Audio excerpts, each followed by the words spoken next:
Yoña, celebrating 100 years.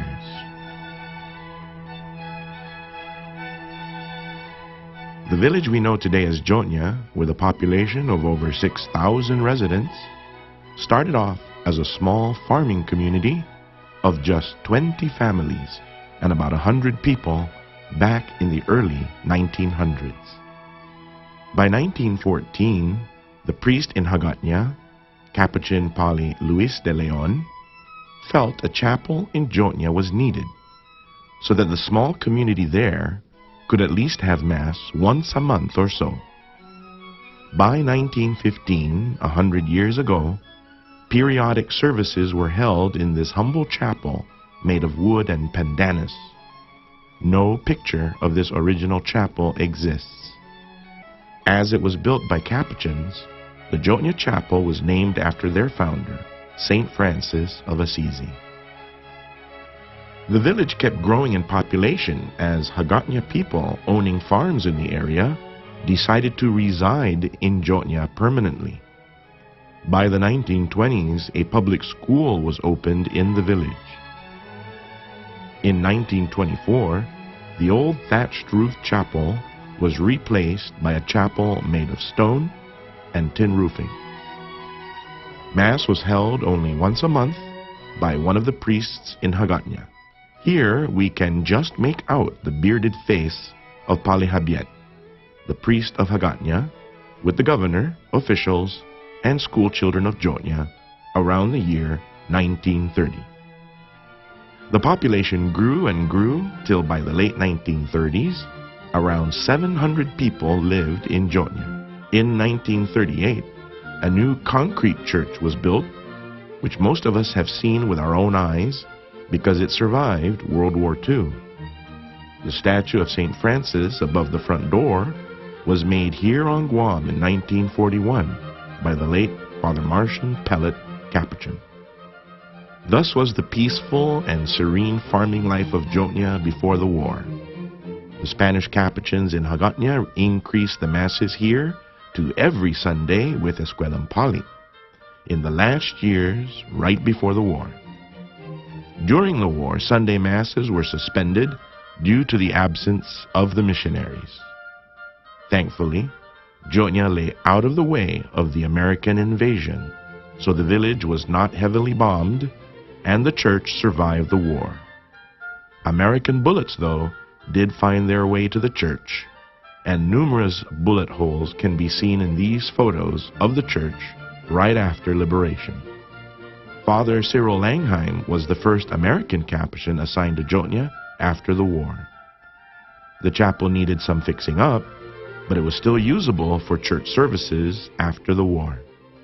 But the real story of how the parish expanded from a small rural chapel to a complete parish complex begins with the next pastor, Father Alvin Lafere. Father Alvin was an energetic, industrious priest who had big dreams for his parish. He saw that the ever-growing population would need a bigger church and its own parochial school. He was a master at getting donations of money and supplies from the local people, from the military, and from his friends back in Detroit, his hometown. A new and much larger church, a school for children from primary to secondary grades, and a convent for the teaching sisters were planned. The priest himself would use the old church for a rectory or convento. But life always has surprises, and a typhoon in 1958 interrupted the construction of this new parish complex. The persistent Father Alvin and his parishioners picked up the pieces and moved ahead. The pastor and the parishioners never gave up.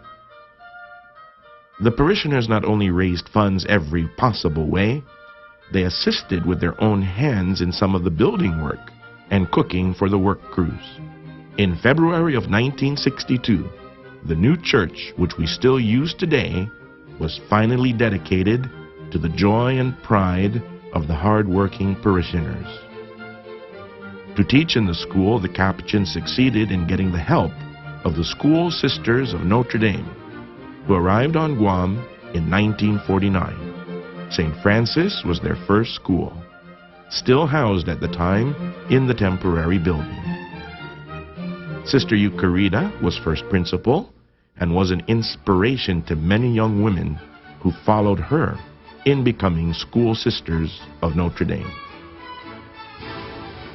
The stateside sisters, like Sister Justina, were succeeded by our own local sisters who grew in rank and number. In this photo taken right after the dedication of the new church, you can see that Father Martian's paintings of the life of St. Francis were not up yet. Those came later, as you can see here, the men placing the paintings in the nave of the church.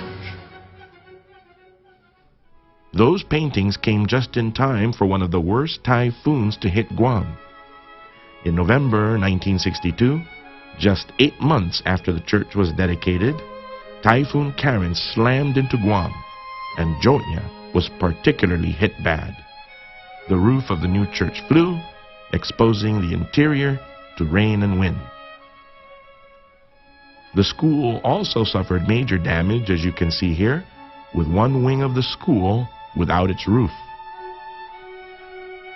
Many parishioners suffered loss of home, and Yoña later underwent extensive development under urban renewal. But life goes on, and parish life eventually picked up again and moved forward. In the 1960s, land was acquired in Tocsa for a parish cemetery.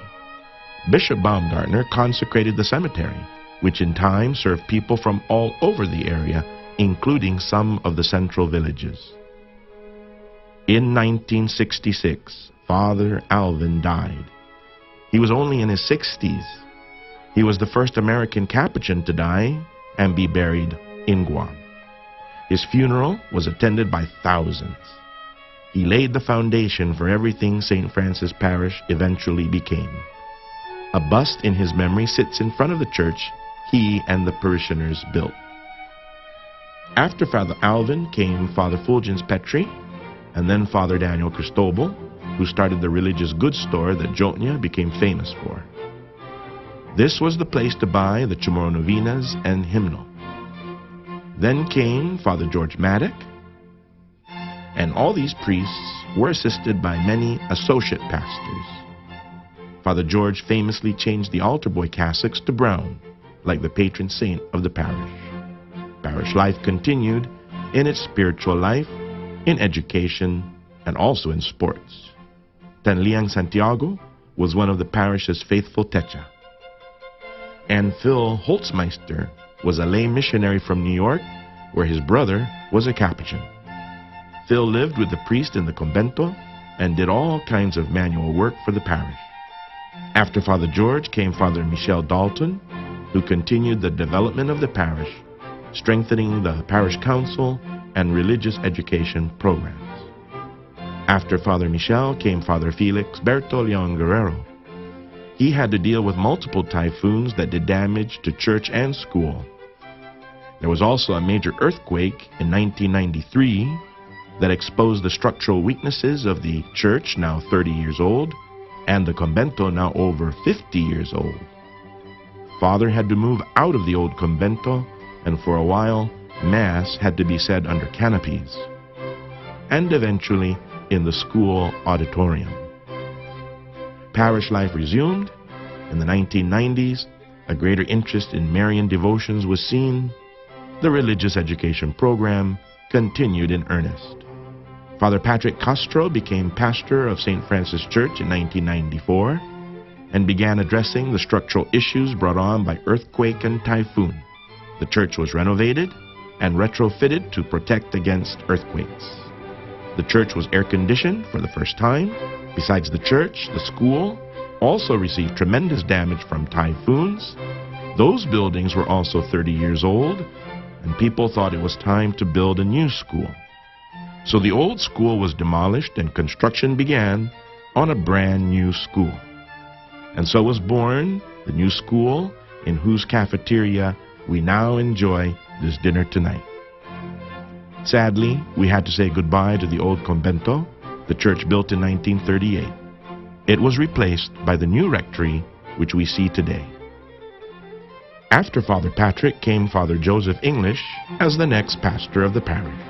The parish life remained as strong as ever, and the school became autonomous, independent of the parish, but still a strong presence in the parish. Tunwam Pangilinan was a dedicated parish sacristan for many years, all the way into his 90s when he went to God. One of the spiritual highlights at this time in the parish was the arrival of the relics of the Passion for a brief visit.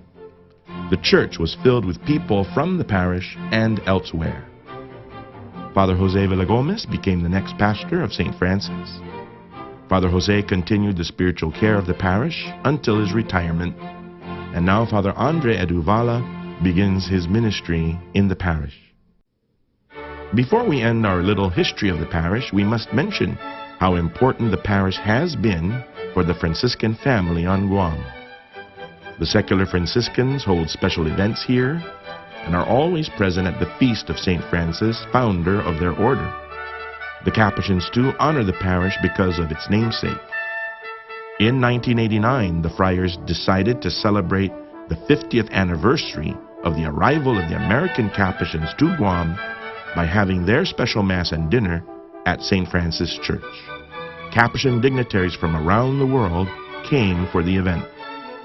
For 100 years, from a small chapel sitting by itself to a large parish complex, the Catholic faithful of Yoña, under their Capuchin pastors, have built up the local church in Yoña to become a spiritual source of blessings for all the people.